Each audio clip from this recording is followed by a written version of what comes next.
Tushda ko'katlar ko'rishning ta'birlari. Ibn Sirin aytadiki, ko'katlar mazza jihatdan taxir va noxush bo'lsa ziyonga dalildir.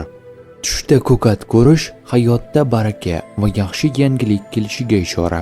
Ishlaringizda yangi boshlanish yoki omadga dalil bo'ladi. Tushda ko'kat yig'ayotganingizni ko'rsangiz, mehnatingizning natijasini ko'rasiz. Moliyaviy jihatingiz yaxshilanadi. Tushda ko'kat yemoq sog'liqning yaxshilanishi yoki ichki poklik, ba'zan esa kimdandir yaxshi xabar eshitish ishorasidir. Kimki tushda ko'katni ko'p miqdorda ko'rsa, kutilmagan daromad, mo'lchilik va serhosillik ramzi hisoblanadi. Ko'katni tozalash yoki maydalashni tush ko'rish hayotingizda tartib, tozalash, noqulay ishlar tugashi, yangi loyihaning boshlanishini ifoda etadi. Tushda chirigan ko'katni ko'rish kimdir sizga yaxshi bo'lmagan gap aytishi yoki mayda tashvishlardan dalolat qiladi.